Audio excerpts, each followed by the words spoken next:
Hey friend, welcome. I'm so excited to have you here listening to another episode of the Pattern Design Circle podcast. Here we talk all about the ins and outs of designing knit and crochet patterns and running a business that makes it all possible. I'm Jessica, your host, knitting pattern designer, design mentor, and the friend in your ear.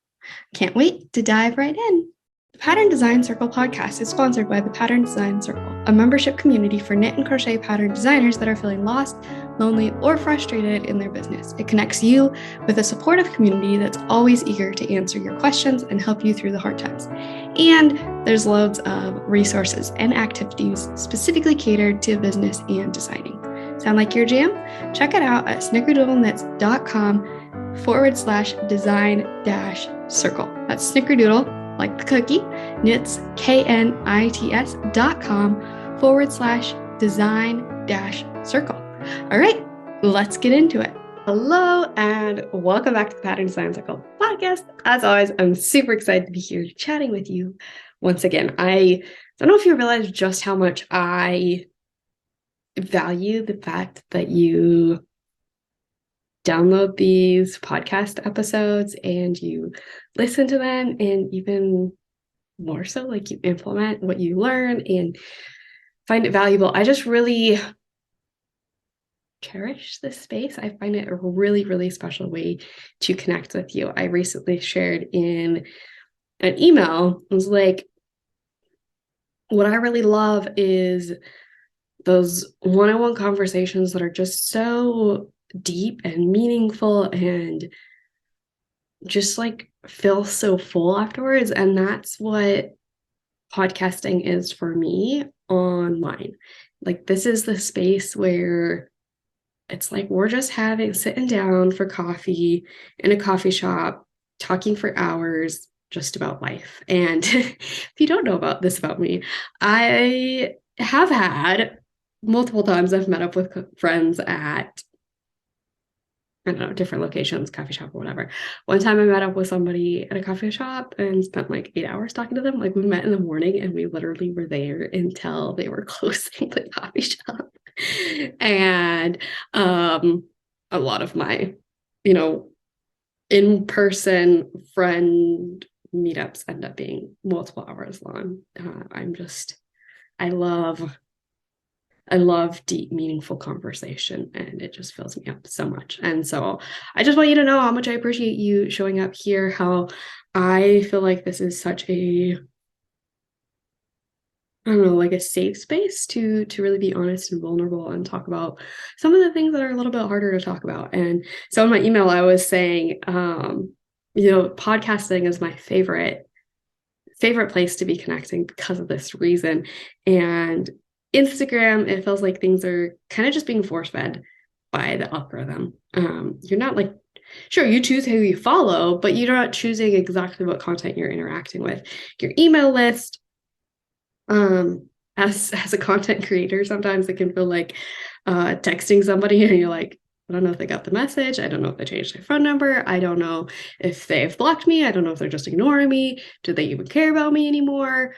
Did they read the text and look away? Did they open it and then get distracted? And sometimes that's what email feels like. Like, yeah, you choose whether you're going to read through an email or something, but somehow it's just like a deeper commitment or a more personal interaction here on podcasting when you click a podcast episode and listen to it and listen to what I have to say. And that just feels, I'm just thankful. I really do. I love this platform so much. So anyway, without further ado, without me getting too mushy here, let's talk about this podcast episode topic. This week, we are talking about creating space for new things. And I don't know if this is something that we think about a lot. I know that when I see content about it online, it can easily, there's so many things where it's like, oh yeah, that would be valuable, that would be helpful. And in some senses, it's like in one ear out the other, or it's like, gets added to the to-do list of 25,338 things that I need to do, and it's not going to happen for a long time. So creating space for new opportunities, for new perspectives, for new learning, for new ideas. There's seems to be this thing we know in physical space that in order to put something in a space, there has to be room for it. There has to be an empty spot for it. And so, if I have something in the corner of my room and I want to put something else there, I have to take the existing object out and put it back in. And it seems like this is also the case in a lot of ways in the less tangible parts of our life, in our brain, in our load of what we can handle mentally at the same time. Our brain, it can't do all of the things all of the time. It does get very tired and exhausted, and that's why decision fatigue is a thing. That's why we hear about these bigwigs, I don't know, folks like the president of the country, who they have somebody else make the decision of what they're going to wear for the day, or they always wear exactly the same thing every day, because every little decision really just chips away at our energy, our mental energy. And so I feel like it's the same way with this of how much stuff we can really fit in there without being totally exhausted and overwhelmed. And so in order to allow new things to come in, we have to let go of certain things. And we know this is true with time, because in order to make time for something, we often have to say no to something. And sometimes folks talk about this as sacrificing. Some folks don't like that terminology because it feels negative. But really, it's about decisions and choices. And it's saying, this one thing is more valuable than this other thing. And the really interesting thing that I guess I want to address in this conversation is that sometimes we have to make that decision before we know what the new thing is. Sometimes we just know instinctively in our gut that something's not meant for us anymore. This just isn't right for our journey, at least for the present time. And we don't know why. We don't know what that new thing is, but we have to say no to it. We have to let go of it. We have to open up that space so that when the new thing does come, we have the time, we have the energy to be able to say yes. And so this can look like a lot of different instances. This might be something like having maybe you've submitted to several publications and the first one gets accepted and you're excited, but somehow you're just like, I don't really love the terms and conditions here. I don't feel like the pay is right. Or maybe you're just not even sure what doesn't feel right, but you're like, this just isn't sitting well with me. And I feel like I'm supposed to say no. And by saying no, then maybe you're making room for a publication offer down the road in a little bit that's much better. It's your dream thing. And so really kind of listening to what you feel inside of you of, is this for me or is this not for me? And it's something that I don't know, it's difficult to kind of explain. So as an example, in 2021, if we backtrack into 2020, I was really feeling this need to create community, a space to really connect with other people and also share value from myself, to show up and to provide knowledge and accountability. I don't know, all sorts of different kinds of things.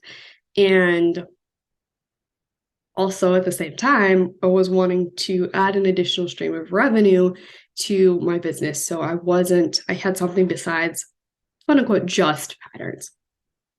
So in August of 2020, I started I don't know if I call it Snickerdoodle Knits community or if I call it something else, but it was on Patreon. I started the community. And from the beginning, I just wasn't all in. And there's a lot of different reasons for that, I believe. I think part of it was where I was time-wise in my own personal journey. And I know definitely I had kind of gone into it with this expectation that this was going to be quote unquote easy way to make more money. And I don't know. I had dedicated myself to creating the blog post. I guess maybe I also wanted it to just be fun. And so I was doing a lot of creating the content inside, just doing all sorts of fun things. But I was spending a lot of time on it, and I wasn't spending nearly as much time marketing it as I was spending inside of the community. And when I sent out a survey to my supporters after, I don't know, 2 months or something, it's like, just like, what are you finding really valuable? Kind of, I think, to help myself with the marketing, but maybe I was also already kind of questioning, is this actually what I'm supposed to be doing? And the responses that I got from the people that were supporting were basically, we just love you. We just want to support you. Like, we're not actually that interested in all this value that you're providing for us. We're not really that interested in, like, I was doing monthly Zoom calls. I was offering discounts on my patterns. I was, like I said, kind of not blog posts, but posts inside of Patreon, all this kind of content. And it was like, these people weren't even interested in it, which obviously that's like a nice feeling. It's like, that's so sweet. Like, these people love me. And at the same time, it was like, what am I doing here? Why am I wasting my time? And so I ended up forming that into the Snickerdoodle Knits community on my own website, where it was a membership for knitters. And I don't know, it's interesting because I've never really super loved like teaching knitting to people. I'm more than happy, especially in person, to sit down next to somebody and help them learn or teach them some new stitches or help them find a mistake. But I just haven't ever super loved teaching knitting. The one asterisk here is that I am passionate about sharing brioche because of my own journey, where I feel like everybody's talked about it being way super complicated. And when I was reading the pattern and trying to figure it out from the written instructions, I was like, this makes no sense. But once I got a hold of it, like once I actually started doing the technique, I was like, wait, this is way easier than I thought. And so now I'm passionate about showing people how it's easier than a lot of people say. And so anyway, that's the one asterisk. But so it's interesting, given this background that I knew then, that I created this community that was really founded on providing support for knitters, providing a space where they could connect and they could ask questions. And part of it was that I was producing, I think every other month, a mini course. And it was quite in depth. So like one mini course was all sorts of different cast-ons and comparing what works better than others and what situations to use each one. And so it was all these recorded tutorials as well as worksheets, and I don't even remember. And then like my videos, I wanted to make them accessible. So I was editing all of the transcriptions, all of the captions, and not only did it have closed captions on the videos, but then I was providing the transcript for all of the videos with photos in it, showing all the steps by steps. And anyway, it was a whole ton of work, and I didn't super love teaching that stuff anyway. And then I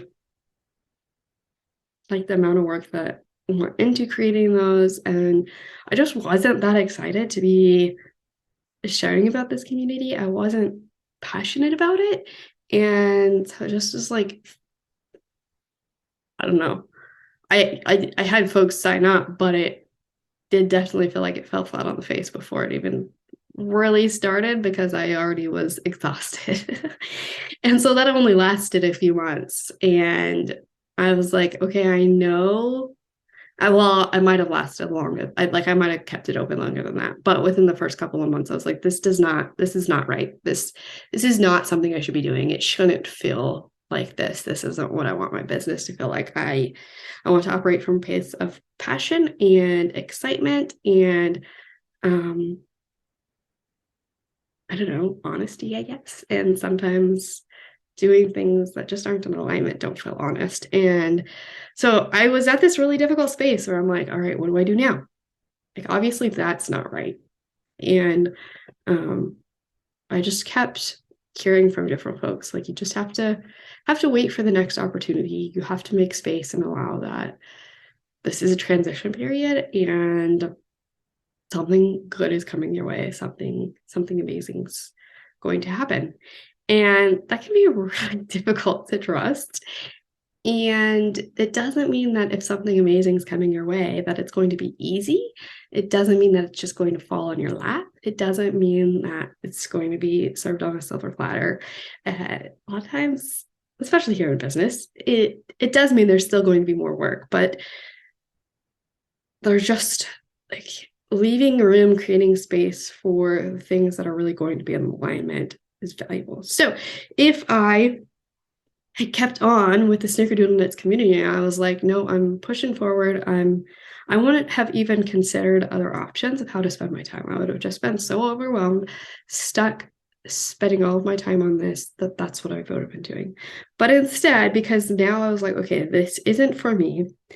What is for me? And I did go through several months of like just real frustration of what's even happening, what's supposed to be happening. Am I ever going to get anywhere?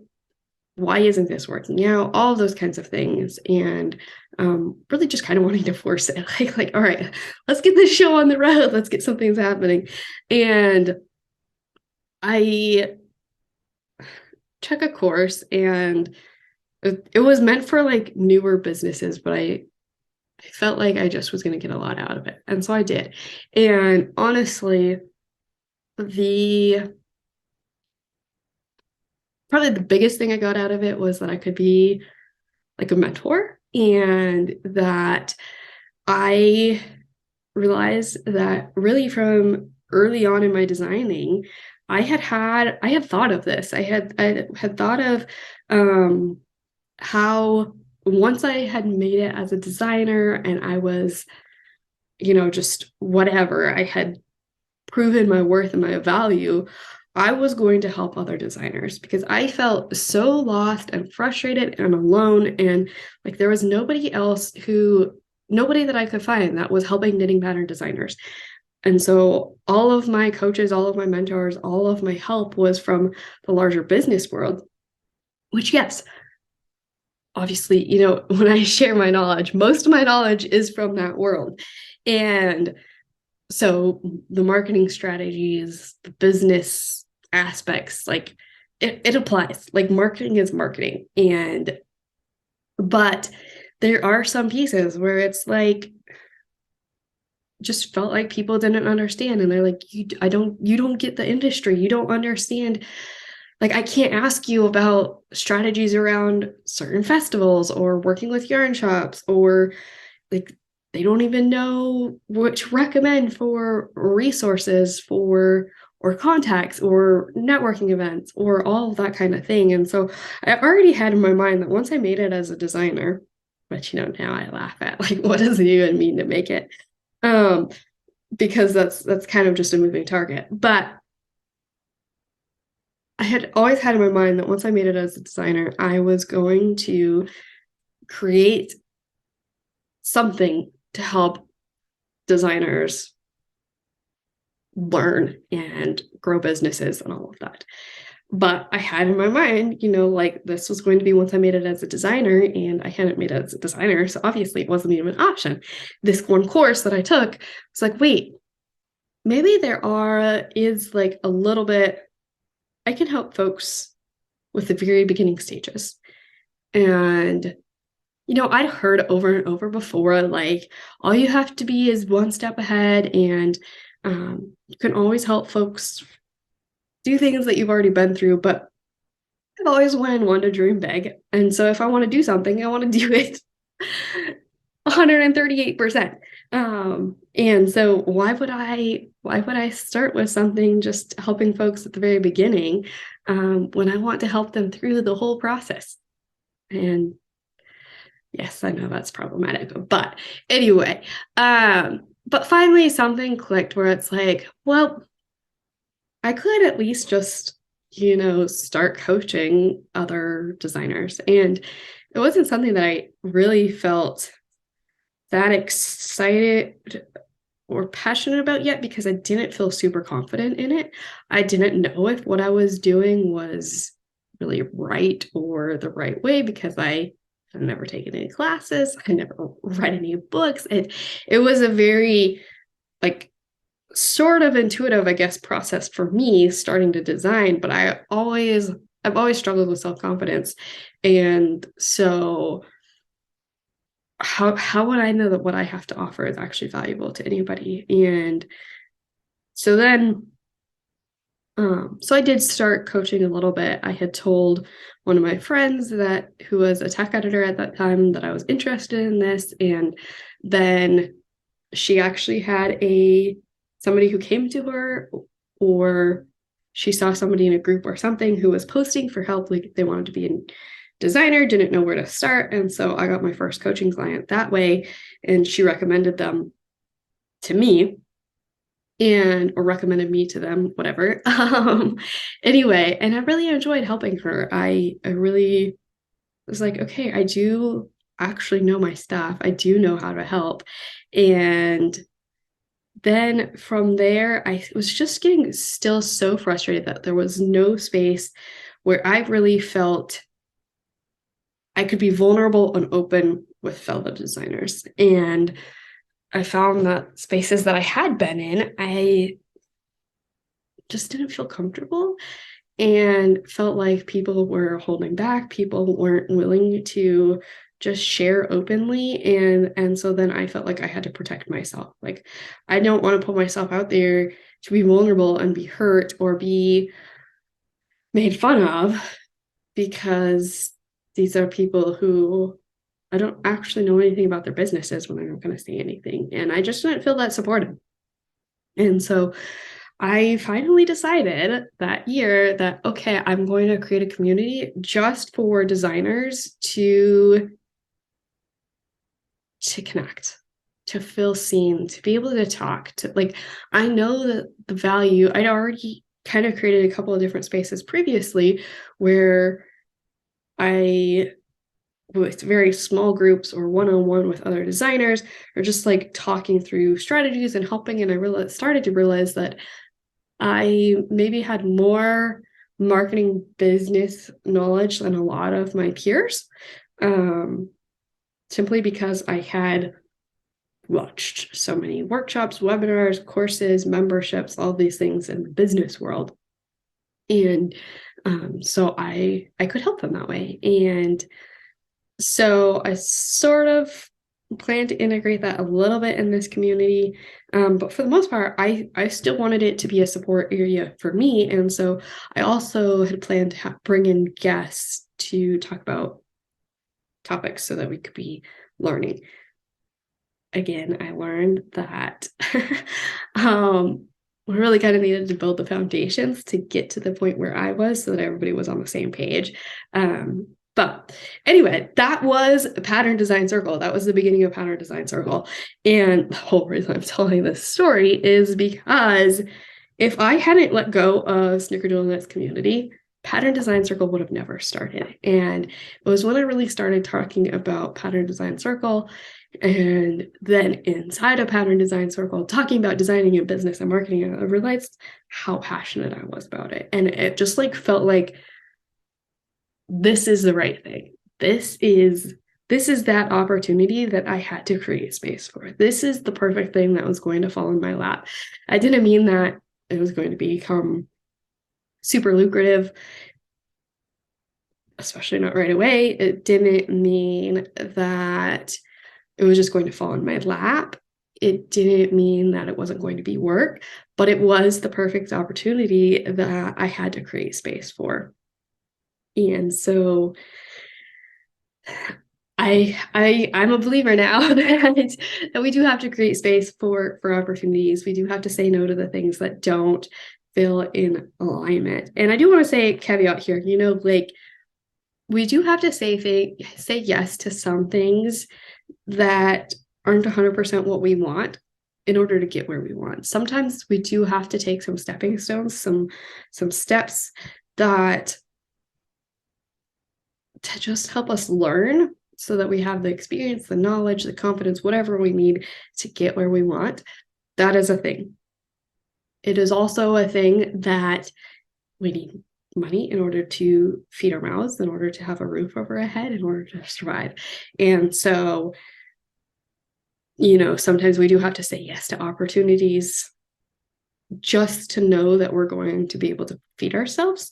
And being able to get out of that space to the point where there's a little bit of wiggle room in order to make those decisions it's a huge place of privilege. And can be a wonderful place to be in business where then you really can say no to opportunities and not worry about feeding your family. Because that's important. And so I don't want to minimize that at all either. And, obviously there's a lot.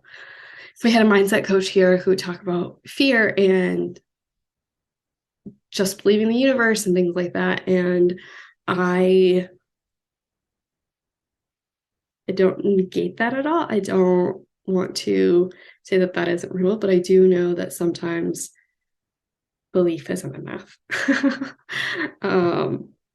Sometimes things aren't going to turn out how we want them to. So just from my personal experience of setting really big goals and thinking that I'm going to achieve them and then them not, and that being really disappointing, and then being like, wait, why did I spend this money that I was confident I was going to make and I didn't? So anyway, this is as per usual.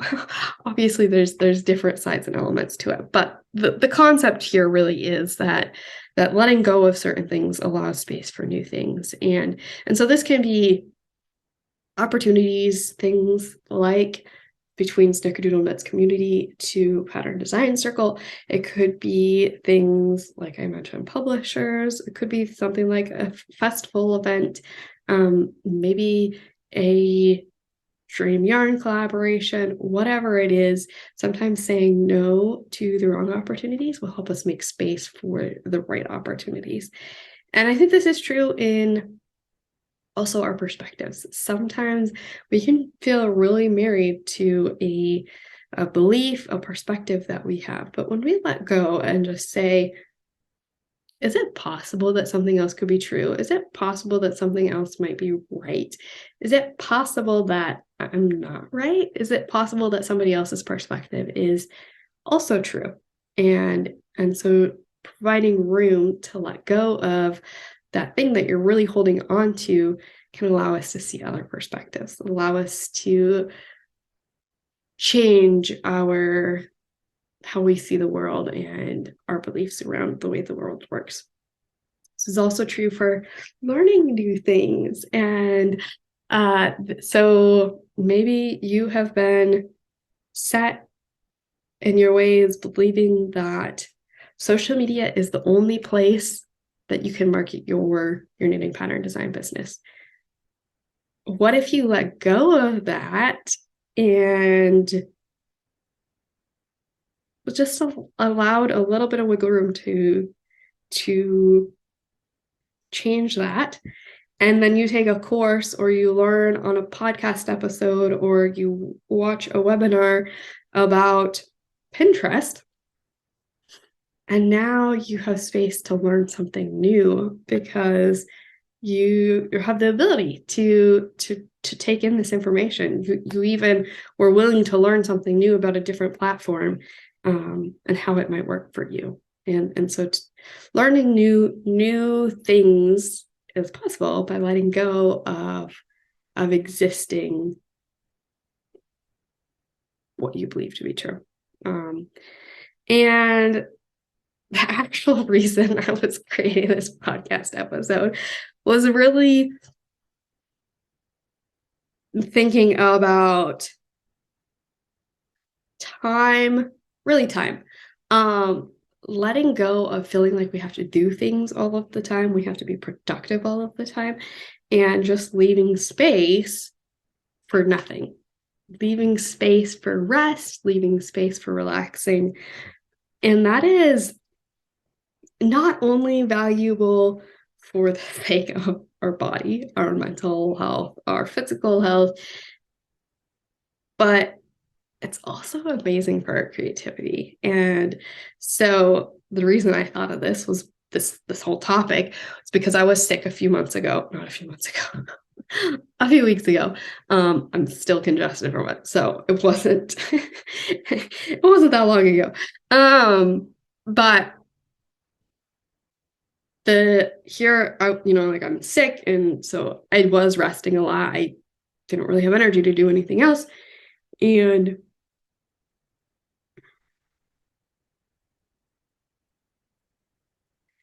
so as I'm starting to get better and I'm still doing more resting, still leaving some time for just allowing my mind and my body to not be busy and to not be productive, I started getting a lot of inspiration, creative inspiration, ideas for my business, even kind of like motivation, inspiration of just excitement and passion and really wanting to get back to work. And so just leaving space for new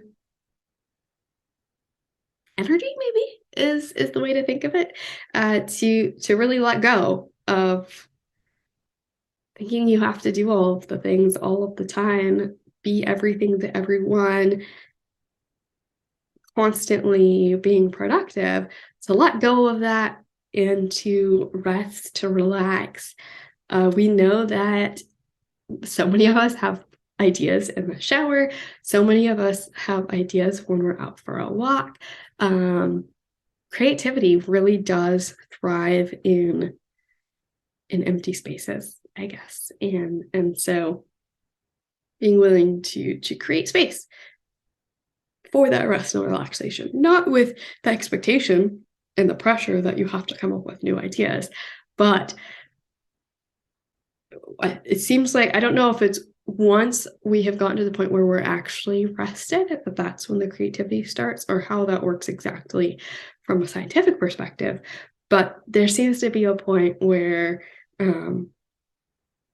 just start generating ideas and feeling creative and feeling inspired and all these things. And so that's really interesting. And this actually relates to my last episode, which was all about lessons that I'm learning, or 7 lessons that I learned from just a mindless time wasting app on my phone, a game that I've been playing, lessons that I learned about my business. And that's because even though I was doing stuff, I was playing this game, my brain had more space just to exist, just to think. And so I started to have all sorts of new ideas. And so I was thinking a lot about business and all these different things. And that's why all of those ideas was from this time of like creating space for new time, for rest, for just having space for my brain. So I really do truly believe in creating space for new opportunities, new ideas, new perspectives, and I definitely have gotten new design ideas from this as well. So it can have an impact on what feels like a smaller scale, and it can have an impact on larger scale. Just this idea of leaving room for new things that you can't necessarily predict. So I hope this really inspires you to create space in places of your life and your business where maybe things aren't feeling right, they aren't feeling aligned, and also just leaving space for nothing, and waiting to see what might fill that, whether that's a design idea, whether that is something greater and more exciting. So keep keeping on, keep encouraged, and keep aligned in your business. Seek out that alignment, seek out that passion. It's so valuable as business owners. I'm sending you all of the love and best wishes for creating space for new opportunities and really welcoming in the best of what's meant to be. So, alrighty, I will chat with you on the next one. Wow, thanks so much for listening to this episode. If you found it valuable, please share the podcast with a designer friend. And if you have a minute, leave a review. It's so helpful for me and means the world to me. Chat soon.